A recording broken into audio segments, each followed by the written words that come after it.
स्वागत है आपका सुपर 60 कॉन्सेप्ट सीरीज में। और नेक्स्ट कॉन्सेप्ट लेके आया हूं मैं पावर सिस्टम से, जिसका टॉपिक का नाम है transmission line parameters. One of the important concept in power system, जहां से क्वेश्चंस हर एक साल छोड़कर और कभी कभी तो कॉन्सेक्यूटिव ईयर्स में भी क्वेश्चंस पूछे गए हैं। तो ये क्या खास है ट्रांसमिशन लाइन पैरामीटर में? ऑलरेडी बहुत कुछ आप फुल कोर्सेज में पढ़ चुके हो, बट मैं एक समराइज वे में आपको बताता हूं। लाइन पैरामीटर में रेजिस्टेंस, इंडक्टेंस और कैपेसिटेंस आता है। मतलब अगर हमें पावर भेजना है सेंडिंग एंड से लगा के लोड साइड तक या जनरेटिंग स्टेशन से लोड साइड तक, तो ट्रांसमिशन लाइन यूज हो रही है। और ट्रांसमिशन लाइन किसी न किसी मटेरियल की बनी होती है, लेंथ है, एरिया ऑफ क्रॉस सेक्शन है, मतलब रेजिस्टेंस की प्रॉपर्टी है। उसके अंदर अगर करंट फ्लो कर रहा है, इसका मतलब मैग्नेटिक फील्ड है। और मैग्नेटिक फील्ड है, दैट मींस कि वहां पर इंडक्टेंस का इफेक्ट आएगा। फ्लक्स लिंकेज अगर आ चुका है, इसका मतलब इंडक्टेंस की प्रॉपर्टी आएगी। और दो कंडक्टिंग प्लेट है, दो ट्रांसमिशन लाइन के बीच में दो कंडक्टिंग प्लेट है, तो उसके बीच में इलेक्ट्रोस्टैटिक फोर्स डेवलप हो सकता है। उसकी वजह से यहां पे कैपेसिटेंस इफेक्ट भी रहता है। इस वजह से हम ये बोल सकते हैं कि ट्रांसमिशन लाइन में RLC 3 पैरामीटर्स होते हैं। वैसे एक लीकेज कंडक्टेंस का भी होता है, बट वो हम नेग्लेक्टेड मान के चलते हैं। तो ये बेसिकली तीन आपके पैरामीटर्स में जो सबसे इंपॉर्टेंट होता है वो ये इंडक्टेंस होता है। सबसे ज्यादा डोमिनेटिंग कौन सा होता है? इंडक्टेंस इफेक्ट होता है। इसी वजह से आपको जो न्यूमेरिकल्स भी पूछे जाते हैं, ज्यादातर केस में इंडक्टेंस से ही पूछे जाते हैं।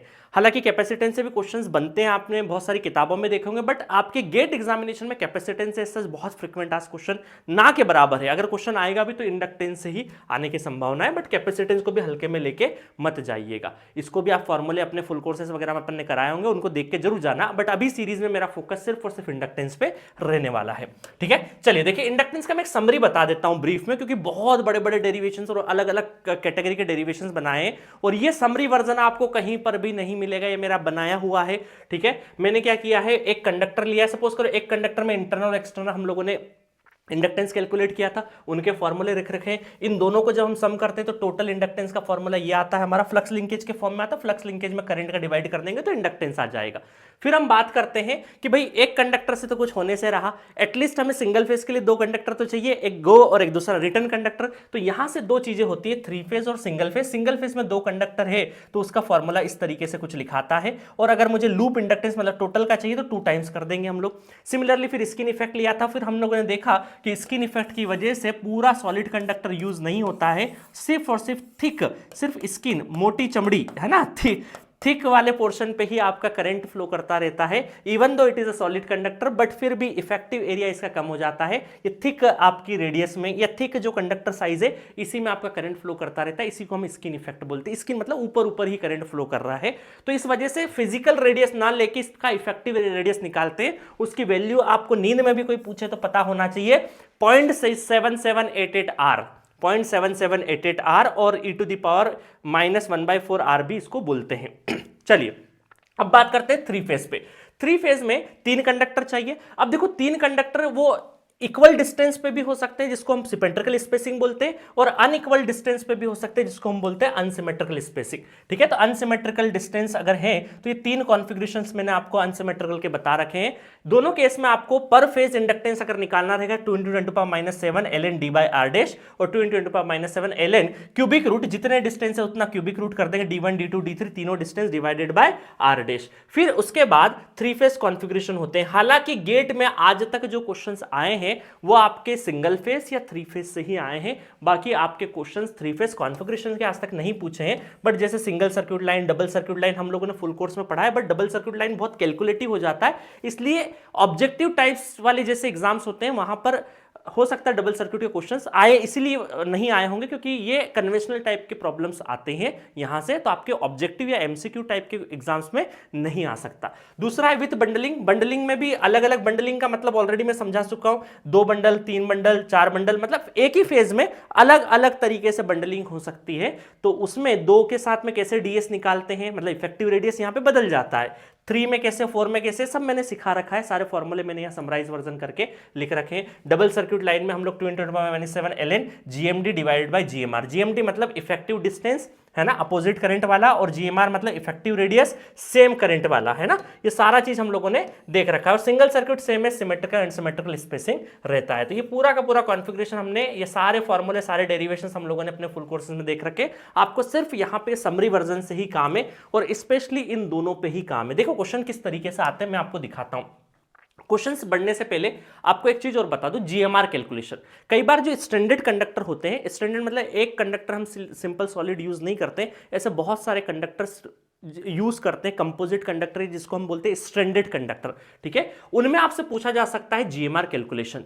और क्वेश्चंस भी आए हुए हैं, जस्ट लाइक जैसे A phase, B phase, C phase इस तरीके से लिखते हैं तो नीचे आर डैश लिख देते हैं। सिमिलरली अगर इस ए फेज में तीन छोटे छोटे छोटे छोटे स्टैंडर्ड कंडक्टर्स है, A phase, B phase, C phase, तो इस ए फेज के अंदर अब आपका सिंपल आर डैश नहीं आएगा, अब आर डैश की जगह हम क्या यूज करेंगे, जीएमआर। क्या यूज करेंगे, जीएमआर, जिसको सेल्फ जीएमडी भी बोलते हैं। और एक ये जो ऊपर वाला डिस्टेंस होता है इसको हम बोलते हैं जीएमडी, जिसको म्यूचुअल जीएमडी भी बोलते हैं। सेल्फ जीएमडी को ही जीएमआर बोलते हैं, कंफ्यूज मत होना, सेल्फ जीएमडी को ही क्या बोलते हैं, जीएमआर, और इसी को हम इफेक्टिव रेडियस भी बोलते हैं अलग अलग केसेस में, ठीक है। अब देखो यहां पर इसको कैलकुलेट करने के लिए अलग अलग तरीके मैंने बता रखे थे, उसके बिहाफ पे कुछ क्वेश्चन, जैसे पहला क्वेश्चन लिया था कि मान लो तीन कंडक्टर स्टैंडर्ड कंडक्टर, सबका रेडियस आर है, इफेक्टिव रेडियस आपको बताना है, मतलब जीएमआर कैलकुलेट करना है असल में।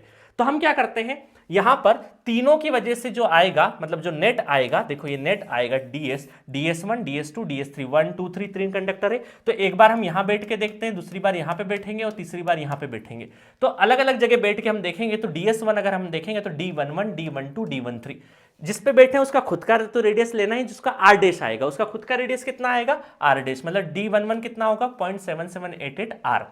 फिर D1 से 2, 1 से 3 ये डिस्टेंस कैलकुलेट करते हैं। सिमिलरली सेकंड नंबर पे बैठ के करते हैं, सिमिलरली थर्ड नंबर पे। अब देखो थर्ड नंबर पे बैठ के कॉन्फ़िगरेशन देखोगे और फर्स्ट नंबर पे बैठ के देखोगे तो आइडेंटिकल दिखेगा, इसी वजह से DS1 और DS3 की कैलकुलेशंस ऑलमोस्ट सेम आएगी। क्या आएगी, सेम आएगी। तो आपको दो कैलकुलेशन करने की नीड नहीं है, एक ही कर लो।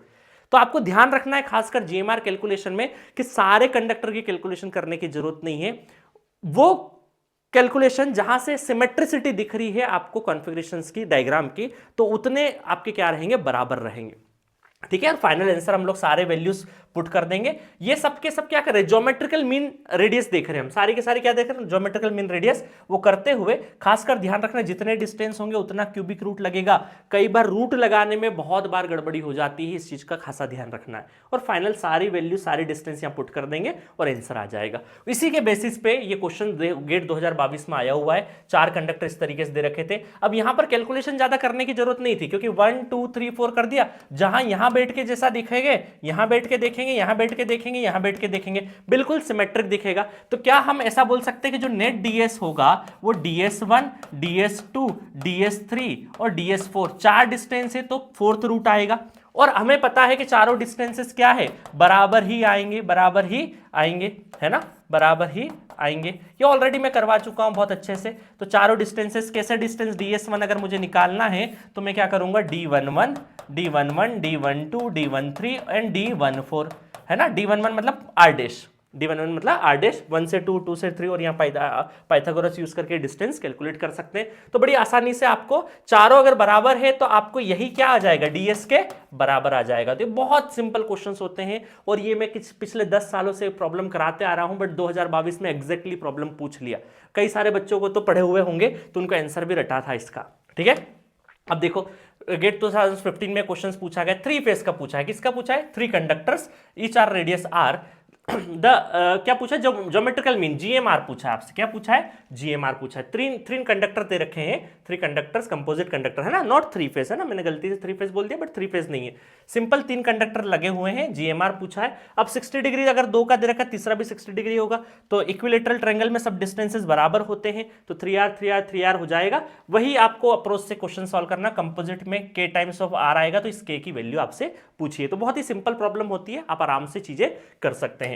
ये देखो गेट 2017 में कंसीडर ओवरहेड 3, ये देखो 3 फेज का क्वेश्चन है। किसका है, 3 फेज का। अब 3 फेज में देखो तीनों डिस्टेंसेस क्या है, बराबर, मतलब सिमेट्रिकल स्पेसिंग है, सिमेट्रिकल स्पेसिंग है। और इसमें पूछा है आपसे रिएक्टेंस, क्या पूछा है, रिएक्टेंस, रिएक्टेंस पूछा है। अब रिएक्टेंस क्या होता है, रिएक्टेंस होता है ओमेगा एल, और एल क्या होता है, एल पर फेस, ओमेगा 2 पाई एफ। इसका मतलब निकालना हमें अल्टीमेटली एल फेस है। एल फेस कैसे निकालते हैं, आपको तरीका पता है कि 2 × 10⁻⁷ ln d distance divided by जो आपका रेडियस है आर डैश आ जाएगा, ठीक है। और 2 पाई एफ तो ये हमने कर दिया, और यहां से ओम पर किलोमीटर में आ गया। ओम पर किलोमीटर, ध्यान रखना आप कि चीजों का यूनिट का खासा ध्यान रखना। फाइनल आंसर पुट करने से पहले आखिरी लाइन जरूर पढ़ना, इतना सा सुन के और ये इंप्लीमेंट कर दिया तो कम से कम 4-5 क्वेश्चन गलत होने से बच जाएंगे। ठीक है गाइस, तो ये टॉपिक बहुत इंपॉर्टेंट है। मैं एक्सपेक्ट कर रहा हूं कि इस टॉपिक से इस साल क्वेश्चंस आपको देखने को मिलेगा।